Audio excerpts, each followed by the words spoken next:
Last video में हम लोग देख रहे थे कि जो स्ट्रैटेजीज हैं हमारे सस्टेनेबल डेवलपमेंट की, वो क्या क्या स्ट्रैटेजीज थी, उसमें हम लोगों ने कुछ पॉइंट्स देख चुके थे। ठीक है, जो पॉइंट्स हम लोग देख चुके थे, चलिए उसी में हम लोग आगे देखते हैं कि क्या क्या पॉइंट्स हैं अब आगे। 8th पॉइंट है हमारा इसी में, awareness to conserve natural assets for inter generational equity.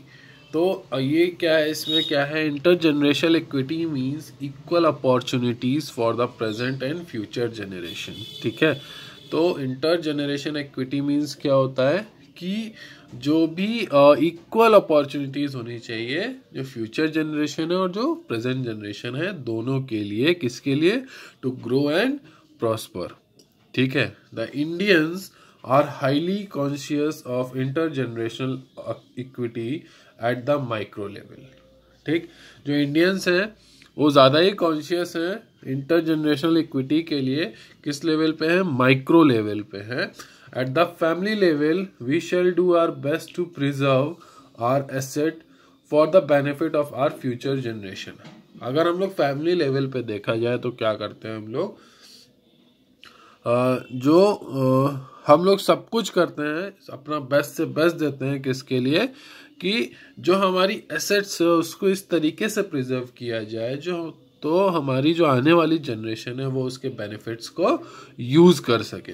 ठीक है, but this awareness is absolutely negligible. ठीक है, एट द मैक्रो लेवल। ठीक है, द नेशनल लेवल। लेकिन ये जो अवेयरनेस है, ठीक है, ये टोटली नेग्लिजिबल है।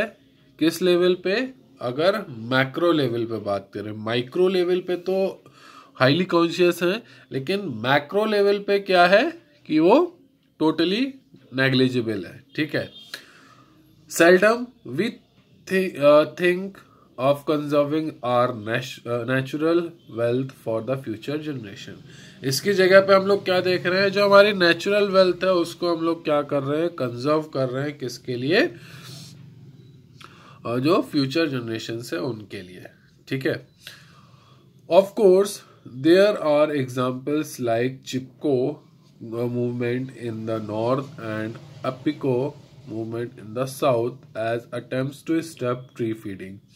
ठीक है, अब कुछ एग्जाम्पल्स हैं, जैसे कि चिपको हो गया हमारा मूवमेंट, चिपको मूवमेंट हो गया नॉर्थ इंडिया में, और जो एपिको मूवमेंट हो गया हमारा साउथ इंडिया में।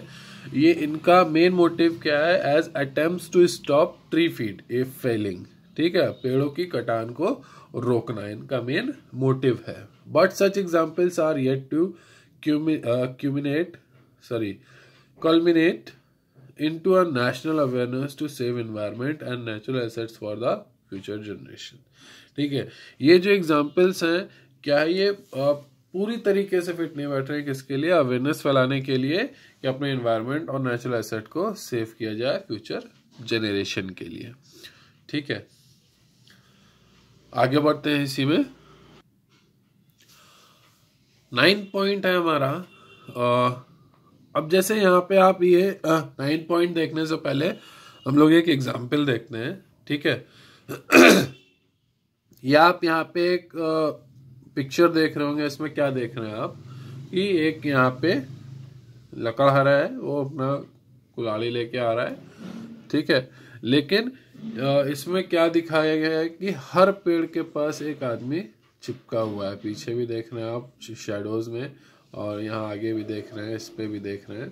तो ये इस तरीके का जो मूवमेंट है, इसको ही बोलते हैं हम लोग चिपको मूवमेंट टू सेव एनवायरनमेंट। ठीक है, जो कि नॉर्थ इंडिया में ज्यादा चल रहा है। ठीक है, अब आगे देखते हैं हम लोग। 9th पॉइंट हमारा पब्लिक मीन्स ऑफ ट्रांसपोर्ट। इसी में 9th पॉइंट है, public means of transport are to be rapid, comfortable and economical. जो पब्लिक मीन्स ऑफ ट्रांसपोर्ट होते हैं वो क्या होते हैं? एक तो जो नंबर ऑफ ट्रांसपोर्टेशन होते हैं, मीन्स ऑफ ट्रांसपोर्ट, वो ज्यादा है, कंफर्टेबल होता है और इकोनॉमिकल होता है। जैसे metro in Delhi, such means of transport must be extended to the suburban areas as well. ठीक है, अब जैसे मेट्रो है दिल्ली में, वो क्या है?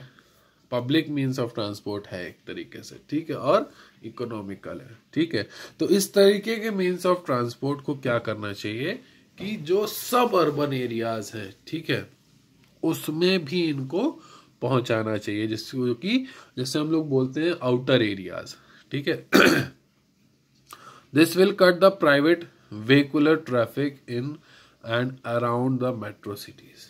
इससे क्या होगा कि जो प्राइवेट व्हीकल का जो ट्रैफिक होता है वो क्या हो जाएगा, कम हो जाएगा अपने आसपास और सिटी के अंदर या सिटी के आसपास। जो मेट्रो सिटीज हैं सिटी के आसपास या सिटी के अंदर जो ट्रैफिक है हमारा प्राइवेट व्हीकल्स का वो कम हो जाएगा। अकॉर्डिंगली एनवायरमेंटल पोल्यूशन जैसे air and noise pollution in particular will be curb और रिड्यूस, ठीक है। इससे क्या होगा, जो हमारा एनवायरमेंट पोल्यूशन है मेनली अगर देखा जाए तो एयर एंड नॉइज पोल्यूशन, ठीक है, क्योंकि व्हीकल से ज्यादातर नॉइज पोल्यूशन और एयर पोल्यूशन ही होता है, ठीक है।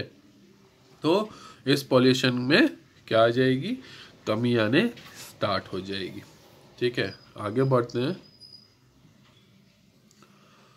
आगे देख रहे हैं briefly. Sustainable development is a process to be adopt as a daily life activity.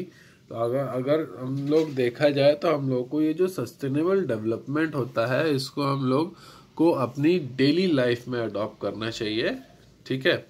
इससे क्या होगा, it is not simply a special design programme.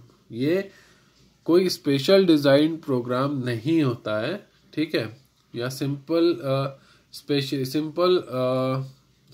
Design programme नहीं है, और process of production to be pursued by the government, और ना ही ये कोई गवर्नमेंट का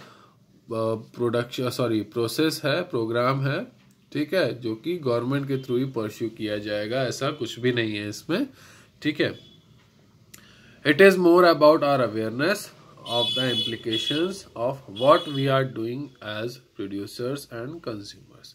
ये क्या है कि ये कुछ हमारी अवेयरनेस होती है, या हम क्या करते हैं अपनी अवेयरनेस की वजह से क्या करते हैं कि हम ये जानने की कोशिश करते हैं कि जो हम कर रहे हैं, ठीक है, उससे क्या इम्प्लीकेशंस हो सकते हैं एज अ प्रोड्यूसर और कंज्यूमर, दोनों तरीके से ये हमें सोचना चाहिए, ठीक है। It is more about concern for future generation and our social responsibilities. ये क्या है, ये मोर कंसर्न है, ये किसके लिए है, मेन ज्यादा हमें ये सोचने मजबूर करने के लिए कि जो हमारी फ्यूचर जनरेशन है और जो सोशल रिस्पॉन्सिबिलिटीज है वो उनके लिए ये कैसा होगा, ठीक है।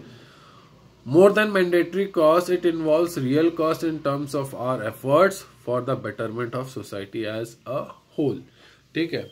इसमें किसी भी तरीके की कॉस्ट है, अगर कॉस्ट इन्वॉल्व भी है तो रियल कॉस्ट इन्वॉल्व है, किस तरीके की, हमारी फिजिकल मेहनत की, ठीक है। और इससे क्या होगा, सिर्फ बेटरमेंट होगा हमारी सोसाइटी का एक बड़े लेवल पे, ठीक है। आगे देखते हैं हम लोग इसी में। Note that as producers we are to be conscious of using the environment friendly techniques of production। अगर हम प्रोड्यूसर हैं तो हमें क्या माइंड करना चाहिए कि हमें ऐसी इको फ्रेंडली टेक्निक्स का यूज़ करना चाहिए प्रोडक्शन के लिए, ठीक है, and environment friendly techniques of disposal of the waste, और वेस्ट के डिस्पोजल के लिए भी हमें इको फ्रेंडली टेक्निक्स ही यूज़ करनी चाहिए, ठीक है। सेकेंड पॉइंट है इसमें, as consumers we are to be conscious of using the environment friendly goods and services. अगर हम कंज्यूमर हैं तो हमें भी एनवायरमेंट फ्रेंडली गुड्स और सर्विसेज को ही क्या करना चाहिए, कंज्यूम करना चाहिए, ठीक है। And environment friendly means of garbage disposal, जो गार्बेज है उसके डिस्पोजल के लिए भी इको फ्रेंडली मीन्स का ही यूज करना चाहिए, ठीक है। The government should contribute its bit through enforcement of the law relating to the protection of environment. तो अब गवर्नमेंट को किस तरीके से कंट्रीब्यूट करना चाहिए कि उससे एक ऐसा लॉ बना देना चाहिए जिससे कि एनवायरनमेंट को प्रोटेक्ट करने में हेल्प मिले, ठीक है। अब यहाँ पे फटाफट देखते हैं, एक नोट यहाँ पे दिया गया है। अब इस नोट में क्या कहा जा रहा है इसको समझते हैं हम लोग कि stretching our environment to serve us beyond its capacity would only mean reducing its capacity to serve us in the future. जब हम अभी अपने प्रेजेंट को और ज़्यादा आरामदायक बनाने के लिए क्या कर रहे हैं, जो हमारे रिसोर्सेज हैं उनको हम इतना ज़्यादा स्ट्रेच कर दे रहे हैं कि हम अभी तो आराम ले सके, लेकिन इससे क्या होगा कि जो फ्यूचर में क्या कर सकते हैं, हम फिर उसको ज़्यादा यूज़ ही नहीं कर पाएंगे। This is where the process of development fails to be sustainable. यही वो जगह है जहाँ पर क्या होता है, जो हमारा डेवलपमेंट होता है वो फेल हो जाता है, किसमें, सस्टेनेबल होने में। ठीक है, क्लियर है। तो यहाँ पे आज हमारा चैप्टर यहाँ क्लोज हो रहा है, ये चैप्टर हमारा यहाँ पे खत्म हो गया है। ठीक है, अब हम लोग नेक्स्ट चैप्टर देखेंगे कि नेक्स्ट चैप्टर में क्या है। ठीक है।